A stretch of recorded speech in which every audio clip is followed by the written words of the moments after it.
नमस्कार. प्रत्येक व्यक्तीला काही ना काहीतरी छंद असतो. हा छंद आपण जोपासत असतो, आपली आवड आपण जोपासत असतो.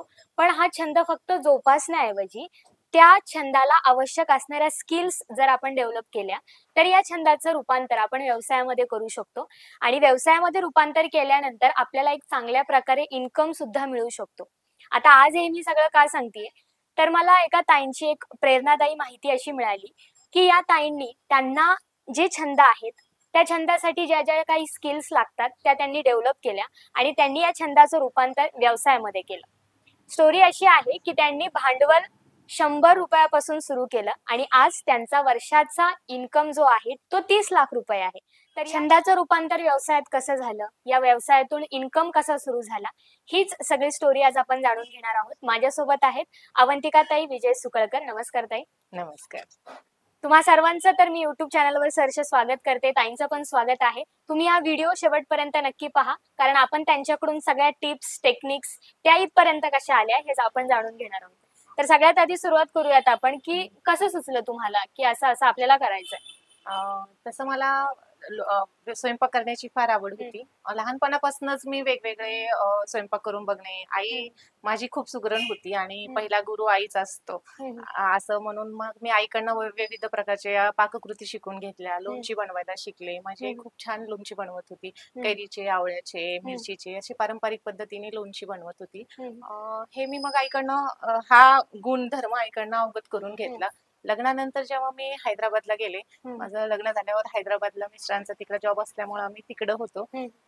साऊथ इंडियामध्ये म्हणजे तेलुगू लोक जे आहेत जवळजवळ सगळ्याच भाज्यांची लोणची करतात. म्हणजे चटण्या, विविध प्रकारच्या लोणच्या, चटण्या त्यांच्या जेवणात लागतच. तिथं गेल्यानंतर मी तिथं शेजारी मग जिथं आम्ही राहायचो तिथं त्या सोसायटीमध्ये सगळ्या बायका असा एक म्हणजे त्यांचा एक सणच असतो, उत्सवच असतो उन्हाळ्यामध्ये लोणचे घालण्याचा. म्हणजे टोमॅटोचं लोणचं, मिरचीचं, आंबाड्याचं असे विविध प्रकारची ती लोणची घालायची. ते घालताना मग सगळ्या शेजारी पाजारी मिळून लोणची घालणार. मग ते घातल्यानंतर चवीला सगळ्यांना दिल्या जायचं. मग ते मला पण ते चवीसाठी द्यायच्या. मग मी हळूहळू तेलुगू भाषा पण शिकून घेतली होती. मग ते मला सांगायच्या की हे असं असं आम्ही बनवलंय. मग मला आवडल्यानंतर मी त्यांच्याकडनं ते माहिती करून घ्यायचे आणि मग मी पण लोणची बनवायला शिकले. मग मी घातल्यानंतर परत त्यांना मी द्यायचे का जमलंय ना माझं. मग त्यांच्या टिप्स हे ते सगळ्या मी ते जाणून मी हे विविध प्रकारची लोणची आणि चटण्या बनवायला तिथं शिकले. मी इकडे पुण्यामध्ये आलो 2012 मध्ये.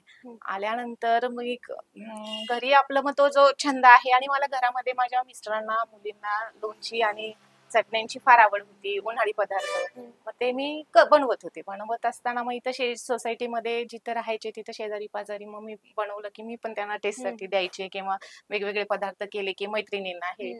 मग ते हळूहळू आपलं मग ते शेजारी पाजारी विचारायला लागल्या, तुम्ही लोणचं बनवतीस म्हणे, छान वास येत होता, कशाचं बनवलं, मग आम्हाला पण दे. असं होत होतं ओळखीतनं. तो असा आपला व्यवसायाची म्हणजे बनवल्यानंतर दिल्यावर त्यांना ती चव आवडायला लागली. चव आवडल्यानंतर ते मला मागणी करायला लागले की आम्हाला दे. मग दरवेळेस तर आम्ही तसंच फुकट नाही घेऊ शकत. तू त्याचं काय कॉस्ट होईल हे भरणी देतो आम्ही, हे भरून जेवढे त्याची कॉस्ट काढ, जेवढं होईल तेवढं घे आणि मग आम्हाला बनवून दे. मग मीही विचार केला की चांगलं आहे, म्हणजे आपल्या हाताला चव आहे, आपली चव लोकांना आवडती आहे, तर मग काही हरकत नाही. आपण हा जर आपल्या छंदाचं रूपांतर जर व्यवसायात केलं तर काहीच हरकत नाही. आपण कमी भांडवलामध्ये सुरुवातीला भांडवल कमी गुंतवणूक करून आपण तो व्यवसायामध्ये त्याचं रूपांतर करूया असा माझ्याही मनामध्ये विचार आला आणि घरच्यांचा सगळ्यांचा मला खूप सपोर्ट होता. मुली, मिस्टरांचं माझ्या MSc ऍग्री झालेलं आहे, त्याच्यामुळे त्या अन्न प्रक्रियेवरती त्यांचं घरामध्ये भरपूर डिस्कशन व्हायचं. त्याच्यामुळे मग मला त्यांनी माझ्या छंदाला त्यांनी सपोर्टच केला की नाही तू कर, ठीक आहे, घरातनं आहे तरी सुरुवात तर कर, ठीक आवडतं तेवढं, जेवढं गेलं तेवढं तर आपण बघूया, सुरुवात करूया. मग मी असं 2012 मध्ये आल्यानंतर इथं तसं खऱ्या दृष्टीने 2017 पासून मी या व्यवसायामध्ये म्हणजे औद्योगिकदृष्ट्या उतरले. तुमच्या सर्वांच्या लक्षात आलंच असेल, की ताईंचा छंद आहे स्वयंपाक करणं आणि तोच छंद त्यांनी पुढे जोपासला, त्याचं रूपांतर त्यांनी व्यवसायात केलं. हे सगळं शिक्षण त्यांना त्यांच्या अर्थातच आईकडून मिळालं. आईकडून त्यांना स्वयंपाकाची आवड लागली आणि फक्त स्वयंपाक करणंच नाही, तर आपण जे काही करतोय त्यामध्ये चव असणं खूप महत्वाचं आहे. आपण म्हणतो, की हाताला चव असणं. तर हे जे काही त्यांचं आतापर्यंतचे जे काही सक्सेस तुम्हाला मिळाले, अर्थातच त्याचा एक मेन पॉइंट आपण शोधला तर तुमच्या हाताला चव असणं. कारण त्याच जोरावर आतापर्यंत हे सगळं व्यवसाय होत आहे. राहतंय.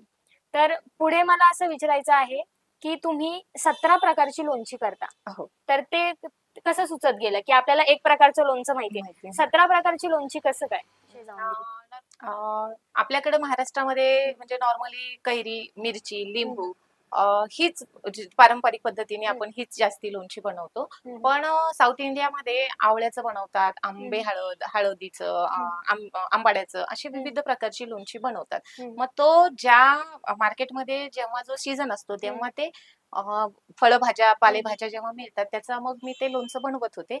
आणि तेव्हा त्या सीझनमध्ये त्या आवळ्याचं आणि हम्म. त्याचे आयुर्वेदिक दृष्ट्या पण भरपूर फायदे आहेत. हम्म. आवळ्याच्या सीझनमध्ये आवळा आपल्याला कोणत्याही रूपाने खाल्ला, लोणचे, हम्म. कॅन्डी, मुरब्बा, तरी तो आपल्यासाठी आरोग्यासाठी हम्म. फायदेशीरच आहे आणि हम्म. असा आवळा खाल्ला जात नाही. मग हम्म. मी ते चला मुली लोणचं खातात, कॅन्डी खातात, ह्या दृष्टीने मग मी आवळ्याचं लोणचं बनवायला लागले.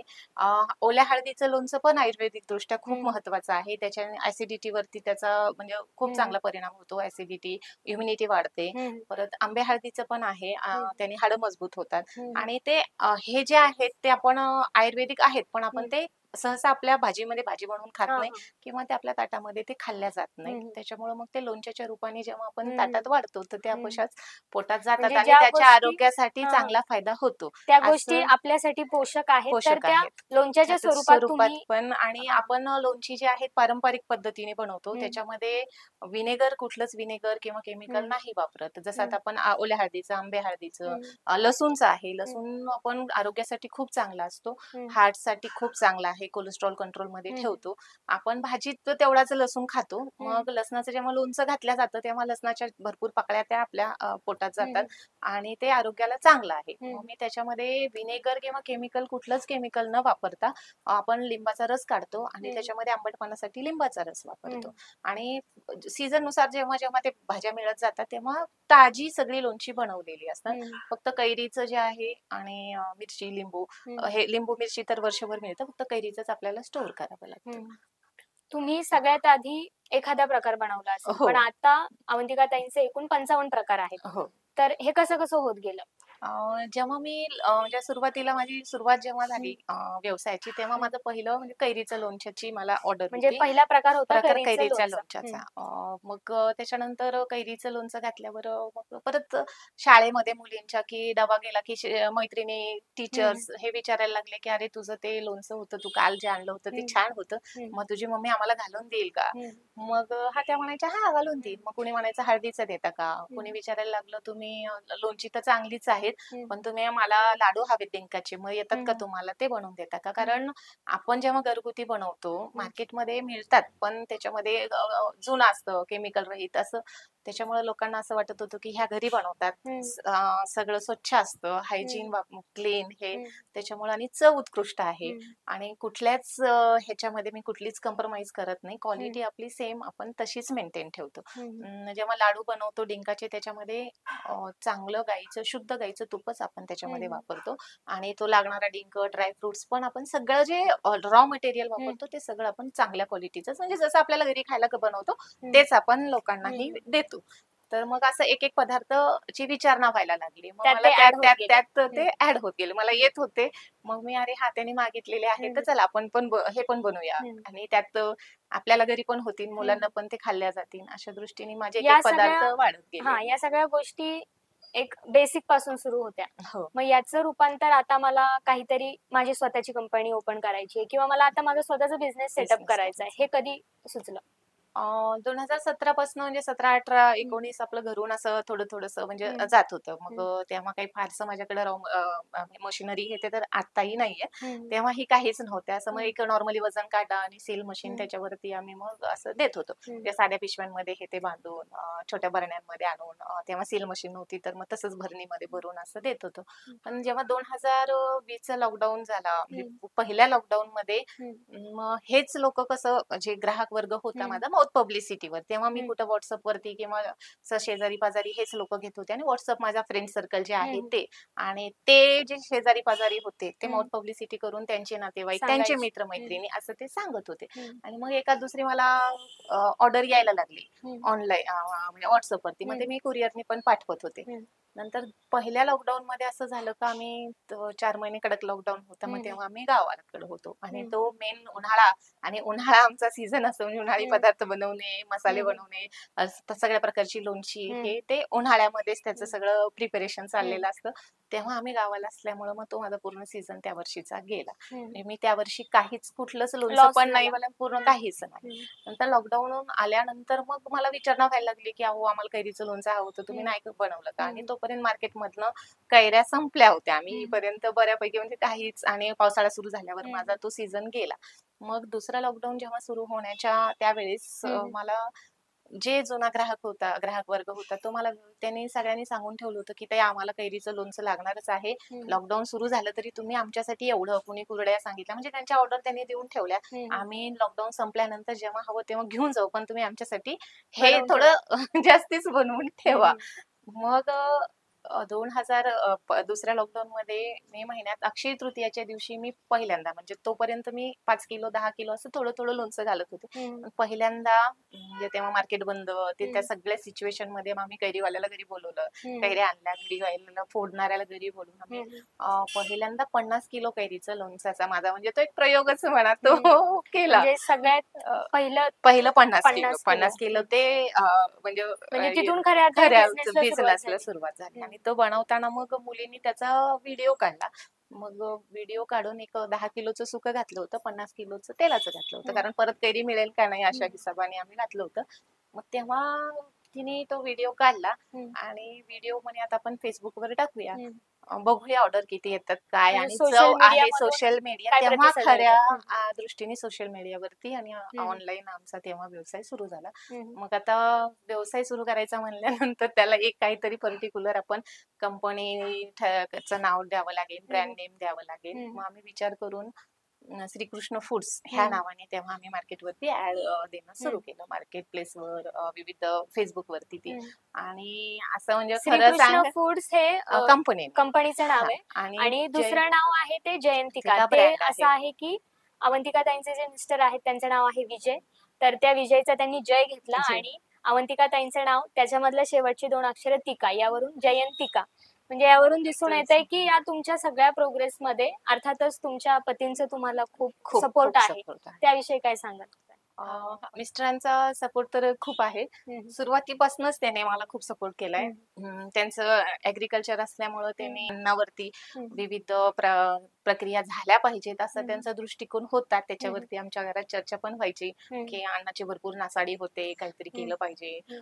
मग त्यातनं माझा पण व्यवसाय असा, की माझा छंद असल्यामुळे माझा व्यवसाय तोच झाला. हं. मग ते मला खूप सपोर्ट करत होते. त्याच्यावरती आमचं भरपूर चर्चा पण व्हायची. हं. आणि माझा जो व्यवसाय आहे त्याच्यामध्ये ते वेळोवेळी जे माझ्या अडचणी आलेल्या आहेत, हं. कुठं जे प्रॉब्लेम्स आलेत, आम्ही कुठं नवीन प्रदर्शनात जे घडामोडी घडत होत्या हं. व्यवसायामध्ये ते छोट्या नेहमीच छोट्या त्यांचं तुम्हाला नेहमी प्रोत्साहन आहे. प्रोत्साहन पण असायचं. म्हणजे एखादी आणि ते मला हां. पोस्ट लिहायची आणि पोस्ट लिहून ते टाकायचे हं. लिखाणा थ्रू. मग ते अच्छा, अच्छा. व्यवसायाला पण चांगली माझ्या हं. उभारी मिळत होती. हं. म्हणजे सामान्य महिला एखादी असेल, तर हं. तिला जर तिच्या घरातून, विशेषतः तिच्या पतीकडून किंवा मुलांकडून सपोर्ट मिळाला, तर ती कशाप्रकारे एक पुढे जाऊ शकते, चांगल्या टप्प्यावर पोहोचू शकते, पोहोचू याचं शकते. उत्तम उदाहरण उत्तम. आहे आणि तुम्ही. घरच्यांच्या सपोर्ट शिवाय आपण नाहीच करू नाही शकत करू काही शकत. गोष्टी. बरोबर. आणि व्यवसाय तर सगळ्यांचा सपोर्ट हवाच. हं. माझ्या दोन्ही मुलींनी पण खूप सपोर्ट केला आहे. हं. आणि तुम्ही म्हणालात विजय आणि अवंतिका, हं. जयंतिका जे आमचं हं. माझं पहिलं प्रदर्शन जेव्हा होतं तेव्हा हं. म्हणजे ऍक्च्युली खूप शून्यातनं व्यवसाय सुरू केलाय. बरोबर. तर आमचं लॉकडाऊन नंतर मग जेव्हा पहिलं प्रदर्शन माझं होतं तेव्हा आमच्याकडे स्टिकर नव्हते. हं. आणि प्रदर्शन म्हणल्यानंतर विदाऊट स्टिकर आपण लेबल, हं. स्टिकर सगळं प्रॉपर असेल तेव्हाच आपण हं. ते मार्केटमध्ये उतरू शकतो. हं. म्हणजे तेव्हा मी पहिलं प्रदर्शन 2000 मध्ये जेव्हा घेतलं, तेव्हा माझा पहिला म्हणजे उद्योग काय असतो हे हम्म. मला खऱ्या दृष्टीने कळालं. तेव्हा कळायला लागलं. हम्म. आता हे कसं आपलं घरातनं चाललंय, हम्म. येतात आहेत, ओळखीचेच लोक आहेत, हम्म. शेजारी पाजारी आहेत, घेतात आहेत. म्हणजे पण तेव्हा प्रोफेशनली. प्रोफेशनली मी तेव्हा पहिल्यांदा तेव्हा पहिल्या प्रदर्शनातनं आत्री सभागृहामध्ये होतं. तेव्हा मी पहिल्यांदा प्रदर्शन जेव्हा घेतलं तेव्हा मी ते खऱ्या दृष्टीने उद्योग म्हणजे उद्योग काय असतं हे मी जवळून मला बघायला मिळालं. तेव्हा मग आम्ही बॅनर, मला स्टिकर बनवायचे होते, बॅनर बनवायला लागणार होतं. मग जयंत श्रीकृष्ण फूड्स नावाने आम्ही कंपनी रजिस्टर केली. मी फूड लायसन, शॉप ऍक्ट, उद्यम आधार हे सगळे रजिस्टर करून घेतले. आता ब्रँड नेम काय द्यायचं ह्याच्यावरती घरात चर्चा सुरू होती. मग जो आमचा लोगो आहे त्याच्यामध्ये मिरची जे जे आहे तो मिरचीचा जे आहे, मग असं माझ्या मोठ्या मुलींनी तो लोगो बनवलेला आहे. त्याच्यामध्ये जे म्हणजे जय येत होतं आणि अवंतिका असं जयंतिका, आणि त्याचा अर्थही चांगला होत होता. म्हणून मग तो आम्ही जयंतिका ब्रँड नेम हे ठरवलं. छान आहे. एकंदरीत तुम्ही सांगितलं की हळूहळू कमी प्रमाणात करत होते, नंतर बिझनेस, आणि नंतर मग तुम्ही काही जत्रांमध्ये तुमचा स्टॉल मांडायला लागला. तर त्यावेळी तुम्ही जो काही स्टॉक तयार करायचा तो किती असायचा आणि त्याचा खप किती व्हायचा किंवा त्यातून इन्कम किती मिळायचा, जेणेकरून ज्या काही इतर महिला ज्या तुमच्याकडून शिकून यामध्ये येणार आहेत त्यांना याची कल्पना येईल. मी जेव्हा माझं पहिलं स्टॉल होता तेव्हा म्हणजे अक्षरशः मी साध्या म्हणजे काही अंदाजच नव्हता की किती तिथं सेल होणार आहे काय. मग आम्ही जे एवढे आमच्याकडे पदार्थ आहेत ते पॅक करून आम्ही तिथं घेऊन गेलो, पण तिथं जबरदस्त मला रिस्पॉन्स मिळाला. तर पहिल्या स्टॉलची माझी साधारण एक 10-1 हजारापर्यंतचा माझा टर्नओव्हर होता. त्याच्यानंतर मग एक एक पदार्थ काय काय होते? सगळे सगळे सगळे आणि मग ते उन्हाळी क्वांटिटी पदार्थ काय होती त्यांची? पावशेर म्हणजे आमचे लोणच्यांच्या ज्या आहेत पावापासनच्या ठेवलेल्या आहेत, बॉटल्स आहेत पावापासनं, चटण्या 100 ग्रॅमच्या देतो, उन्हाळी पदार्थ पण पावशेर पासून. तिथं खरं तर उन्हाळी पदार्थांना पण खूप चांगला रिस्पॉन्स मिळाला. पर्टिक्युलर गव्हाची कुरडई, गव्हाची कुरडई ही जी आहे ती मी पारंपरिक पद्धतीची जशी असते, गव्हाचा चीक भिजवून 3 दिवस भिजवून चीक काढून त्याच पद्धतीने केलेली असते. मग त्यांना पहिल्या दिवशी घेऊन जात होते, ते तळून झाल्यानंतर परत येऊन दुसऱ्या दिवशी घेत होते. माझा तिथं उन्हाळी पदार्थांना परत लोणचे, आवळा कॅन्डी पण आपली केमिकल रहित असल्यामुळं ते चवीला खाल्ल्यावर प्रॉपर आवळ्याची चव लागते. कॅन्डीला पण खूप छान रिस्पॉन्स मिळाला. माझे जवळपास माझ्याकडे 3 कुरिअर वाले आहेत. मी वेगवेगळ्या म्हणजे पूर्ण भारतभर आपल्या ऑर्डर जातात.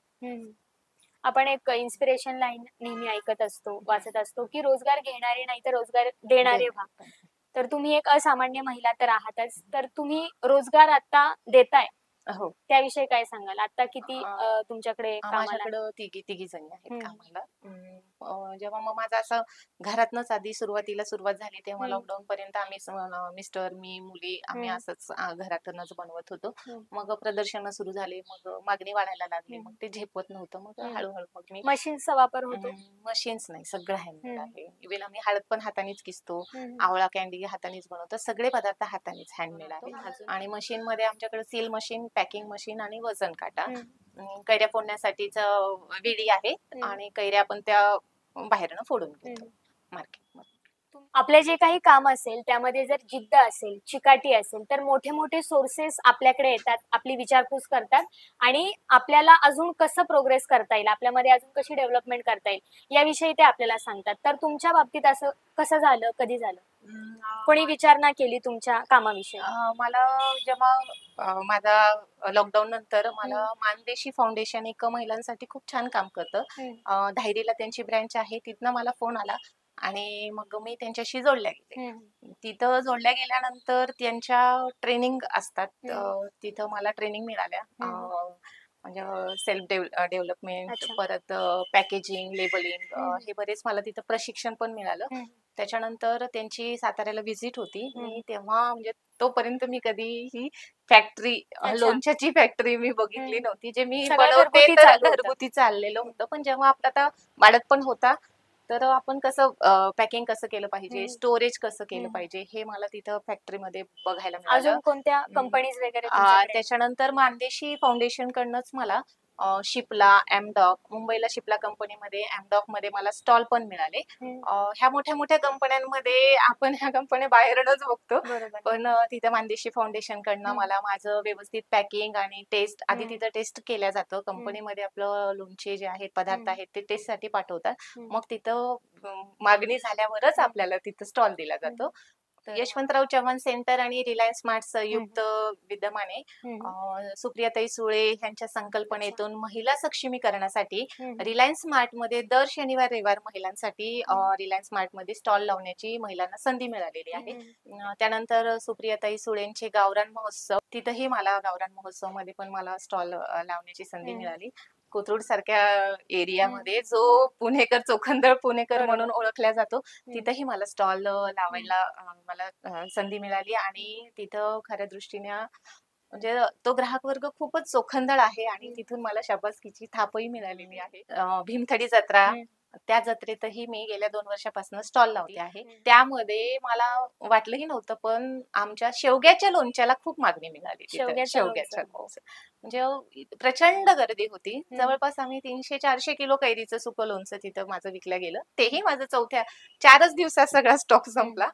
पण शेवग्याला प्रचंड मागणी होती. शेवग्याचं जे लोणचं आहे ते नवीन होतं लोकांसाठी, पण स्टॉल घेतल्याने असं होतं की आपण नवीन नवीन ग्राहकांपर्यंत पोहोचतो. तो ग्राहक वर्ग आपल्याशी परत नवीन जोडला जातो. आपल्या काही त्रुटी असतील, आपल्या ज्या गोष्टी चांगल्या आहेत त्याचं आपल्या तिथून भरभरून कौतुक पण होतं, आणि ज्या काही निगेटिव्ह आहेत गोष्टी त्या पण आपण त्याच्यातनं शिकत जातो. आणि ती जत्रा असल्यामुळे तिथं भरपूर दुसऱ्यांचे पण स्टॉल असतात, तिथून पण मी बऱ्याच गोष्टी शिकते. आणि अजून ते माझ्या व्यवसायामध्ये काय मला डेव्हलप करता येईल, काय माझा उद्योग वाढवण्यासाठी मला काय करता येईल, हेही मी शिकत जाते आणि ते मी माझ्या व्यवसायामध्ये उतरवत पण जाते. घेणं ऍज अ इंडिपेंडेंट वुमन तुम्हाला आता काय भावना आहेत तुमच्या? म्हणजे एक स्वतःच एक स्वप्न असतं की स्वतः काहीतरी केलं पाहिजे, आणि माझी ती सुरुवातीपासूनच इच्छा होती की मी स्वतः काहीतरी केलं पाहिजे, मी स्वतः कमवती झाली पाहिजे. आणि मी जॉबही केलाय. मी ऍज अ टीचर जॉब म्हणून केलाय. काही दिवस मी हैदराबादला नवीन सुरुवातीला ईटीव्ही चॅनल जे होतं, ईटीव्ही मध्ये अन्नदाता प्रोग्राम होता, त्याच्यामध्ये अँकरिंग पण केलेलं आहे. त्यानंतर मग मुली लहान असताना मुलींच्या शाळेत ऍज अ टीचर म्हणून पण जॉब केला. त्याच्यानंतर पुण्यात आल्यावर मग मला फॅमिलीला वेळ देण्यासाठी मग मी जॉब सोडला. पण ते एक काम करण्याची वृत्ती असल्यामुळं मी रिकामी बसू शकत नव्हते. मग मी तो व्यवसायाकडे वळले, आणि मला व्यवसायात आता म्हणजे असं आहे की आपण स्वावलंबी बनतो. पण आपल्या स्वतःच्या ह्याच्या हिमतीवरती आपण काहीतरी करतोय, 4 पैसे कमवतोय, ह्याच्यामध्ये खूप मोठं समाधान असतं. तुमच्या सारख्याच ज्या सामान्य महिला आहेत, ज्या या सगळ्या गोष्टी घरगुती बनवत असतात, लोणचे, पापड किंवा उन्हाळी वाळवण जे काय आहे, या सगळ्या गोष्टी बनवत असतात, पण त्यांनी असा विचार कधी केलेला नसतो की याचा आपण व्यवसायात कसं रूपांतर करू शकतो, किंवा जर मला व्यवसाय करायचाच असेल तर मग मी भांडवल कुठून आणू? माझ्याकडे भांडवल नाही, त्यामुळे मी आतापर्यंत थांबली, अजून मी काही पाऊल टाकलेलं नाही. त्यांना तुम्ही काय सांगाल? खरं तर जेव्हा आपल्याला एखाद्या कशाचा छंद आहे, कोणताही तो छंद असू दे, तो आपण जोपासला पाहिजे. जोपासल्यानंतर आपल्याला त्याला जेव्हा उद्योगामध्ये उतरवायचं आहे, तर त्याला काही फारसं भांडवलच प्रत्येकच व्यवसायामध्ये, काही व्यवसायात लागतं आणि काही मध्ये तुम्ही थोड्या प्रमाणात पण भांडवलातून तुम्ही व्यवसाय सुरू करू शकता. मार्केटच्या मागणीनुसार तुम्ही तुमचा व्यवसाय हळूहळू हळूहळू डेव्हलप करू शकता. घरच्यांची सगळं साथ मिळते तेव्हा तुम्ही तो व्यवसायामध्ये तुमचा जम बसवू शकता.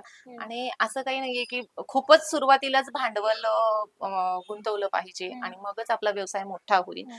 त्याच्यापेक्षा मी असं सांगेन की तुमच्यामध्ये जिद्द असेल, चिकाटी असेल, आणि खरंच तुमची क्वालिटी तीच मेंटेन ठेवून, जी तुम्ही क्वालिटी देताय तीच मेंटेन ठेवली, स्वच्छता ठेवली, हायजीन असेल, आणि ग्राहकांच्या पसंती सुधारण्यासाठी आपल्याला मेन सगळ्यात महत्वाचं आहे की आपल्यामध्ये जिद्द असली पाहिजे, आणि ती कोणतंही काम करण्याची आपल्यामध्ये क्षमता असली पाहिजे. हम्म. ती ओळखून आपण व्यवसाय हळू पण वाढवू शकतो. हम्म. काही व्यवसाय जे आहेत ते तुम्ही घरातनं पण सुरू करू शकता हम्म. आणि जसं त्याचं मागणी वाढत असेल तसं तसं तुम्ही त्याच्यामध्ये तुम्ही डेव्हलपमेंट करू शकता हम्म. आणि भांडवल गुंतवू शकता. मी माझं भांडवल उन्हाळ्यामध्ये मला भरपूर प्रमाणात भांडवल लागतं. हम्म. तर सगळी आधी सुरुवातीला माझी लोणची होती. अच्छा. मग मी नंतर उन्हाळी पदार्थ, मग मला भांडवलाची कमतरता भासायला लागल्यावर मी उन्हाळी पदार्थ विकत होते. उन्हाळ्यामध्ये उन्हाळी पदार्थ, मग त्यातनं भांडवल जमवत होते आणि ते भांडवल मी इकडे लोणच्यांसाठी, मसाल्यांसाठी वापरत होते. म्हणजे माझा व्यवसाय जो आहे मी त्याच भांडवल, अजूनही मी कोणत्याच बँकेचं कुठलंच लोन उचललेलं नाही अच्छा. आहे. तो हे खूप महत्वाचं त्याच्यावरतीच आहे. त्याच्यावरतीच मग एक्झिबिशनचे स्टॉलचं भांडवल मी परत दुसऱ्यामध्ये म्हणजे एका पदार्थाचं भांडवल मी दुसऱ्यामध्ये असं गुंतवत असं गेले केलं. आणि तो होत गेला. तुम्ही आज काय काय प्रोडक्ट्स आणलेत आपण पाहूयात. मी लोणची आणलेली आहेत. हम्म. हे माठातलं कैरीचं लोणचं आहे, ड्राय ड्राय मँगो हम्म. पिकल. हे ओल्या हळदीचं आहे, हम्म. ओली हळद किसून केलेलं आहे म्हणजे हळदीची भाजी मी आतापर्यंत ऐकली, लोणचं लोणचं. आता ट्राय करा, खूप हो. छान लागतं. हे कैरीचं आहे तेलाचं, हे कॉमन असतं कॉमन आपल्याकडे. आवळ्याचा मुरब्बा हा पण किसून केलेला आहे. लहान मुलांना चपाती बरोबर म्हणजे जॅमच्या ऐवजी तुम्ही आवळ्याचा मुरब्बा देऊ अच्छा. शकता म्हणजे आणि जामपेक्षा हे खूप खूप छान आहे आणि आरोग्यदायी आरोग्यदायी पोषक आहे. ऑर्गॅनिक गुळात बनवलेला आहे. उन्हामध्ये ठेवून ऑर्गॅनिक गुळामध्येच तो बनवलेला आहे. हे अख्ख्या लसणांच्या पाकळाचं लोणचं आहे, गार्लिक पिकल. आणि हे साऊथ इंडियन स्टाईलचं टोमॅटोचं लोणचं. तुम्ही केचपच्या ऐवजी हे मुलांना म्हणजे कशाही सोबत, थेपल्यांबरोबर, भाताबरोबर, कुठल्याही भजी, पकोडी कशाही बरोबर तुम्ही खाऊ शकता. सॉसच्या ऐवजी हे तुम्ही वापरू शकता. ह्याच्यामध्ये लिंबाच्या रसाच्या ऐवजी चिंचेचा कोळ वापरलेला असतो. म्हणजे आपण बाकीचे जे गोष्टी वापरतो, जॅम्स हो. किंवा सॉस, त्याच्यामध्ये केमिकल विनेगर खूप प्रमाणात वापरलेलं असतं आणि ते खूप हार्मफुल आहे. तर ह्याच्यामध्ये आपण चिंचेचा कोळ वापरलेला आहे. अजून काय काय आणलं? हे आवळा कॅन्डी आहे. ही उन्हात वाळवून चॉकलेट्स म्हणून हे खूप छान, लहान मुलं खूप खातात. पचनाचे जे आपले समस्या असतील ते ह्याच्याने कमी होतात. केसांसाठी खूप छान आहेत आणि मुलांना चॉकलेट ऐवजी तुम्ही हे द्यायची सवय जरी लावली तरी ते खूप छान आहे. ही आवळा सुपारी आहे. ही मिठाची सुपारी आहे. आणि मसाल्यांमध्ये एक मी चाट मसाला आणलाय. ह्याच्यामध्ये आपण सॅट्रिक ऍसिड नाही वापरलेला आहे आणि मसाल्यांमध्ये पण आपण कुठलाच रंग किंवा हार्मफुल काहीच वापरत नाही त्याच्यामध्ये. टिकण्यासाठी नॅचरल, सगळं नॅचरल. आणि त्याला लागणारे जे सगळे जे आहेत, मीठ, मिरची, हे ते सगळं आपण म्हणजे मिरची पावडर सुद्धा आपण घरीच बनवतो. हळद आमच्या शेतातलीच असते. हळद पण आपण ऑर्गॅनिक हळदच वापरतो. आता हे सगळे प्रोडक्ट्स आम्ही तर ट्राय करणार आहोतच, तुम्ही सुद्धा ट्राय करा. ताईंचा नंबर आपण देणारच आहोत व्हिडिओमध्ये, त्यांच्याशी तुम्ही नक्की संपर्क साधा आणि या सगळ्या प्रोडक्ट्सचा तुम्ही जरूर लाभ घ्या. कैरीचं लोणचं आहे. आता लोणचं म्हणल्यावर तेलाचा वापर खूप जास्त प्रमाणात होतो. तुम्ही तर तेल कोणतं वापरता? मी सूर्यफुलाचं तेल वापरते. Normally cotton seed oil, palm तेल हे वापरतात, पण मी सगळ्याच लोणच्यासाठी सूर्यफुलाचं तेल वापरते. म्हणजे ते आरोग्य. तुम्ही सुरुवातीला 1-2 पदार्थ बनवत होता, पण आता एकूण तुम्ही हळूहळू करत 55 प्रकार तुम्ही तयार करताय. तर ते एकूण 55 प्रकार कोणकोणते? लोणची आहेत.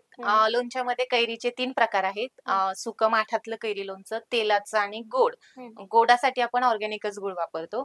लिंबामध्ये तिखट लिंबू आणि गोड लिंबू, मिरची लिंबू, मग आवळा आहे, ओली हळद, आंबे हळद, कारले, टोमॅटो, शेवगा, लसूण, अख्ख्या लसणाचं लोणचं, आल्याचं लोणचं, माईन मुळ्याला खूप मागणी होती, मग माईन मुळ्याचं पण मी बनवलंय. परत गाजराचं लोणचं आहे. ही लोणच्याची प्रकार. चटण्यांमध्ये कढीपत्ता चटणी, ती साऊथ इंडियन स्टाईलची आहे. पुडी चटणी, ती इडली डोसा बरोबर किंवा चपाती बरोबर खाऊ शकता. त्याच्यामध्ये आपण कढीपत्ता, हरभरा डाळ, उडीद डाळ, मेथीचे दाणे, लसूण, चिंच वापरलाय. त्याच्यामुळे ती जवळ 6-7 महिने टिकते आणि इडली डोसा बरोबर पण, भाताबरोबर, चपाती बरोबर ती खूप चवीला पण खूप छान आहे आणि हेल्दी पण आहे. तसेच जवसाची, कारळाची, तिळाची, शेंगदाण्याची आणि खोबऱ्याची, सुका खोबऱ्याची ह्या चटण्या बनवतो.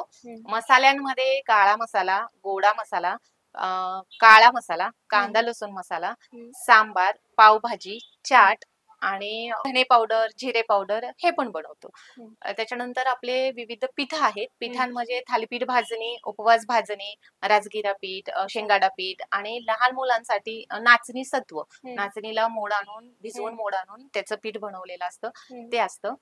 लाडूंमध्ये डिंकाचा लाडू, शेंगदाण्याचा आणि तिळाचा असे 3 प्रकारचे लाडू आहेत. उन्हाळी पदार्थांमध्ये गव्हाची कुरडई, चिकाची कुरडई असते, तांदळाचे किच्चे पापड, उडदाचे लाटून बनवलेले पापड असतात, सांडगे असतात मटकी डाळीचे, परत बटाटा साबुदाणा चकली ह्याला खूप जास्त मागणी आहे.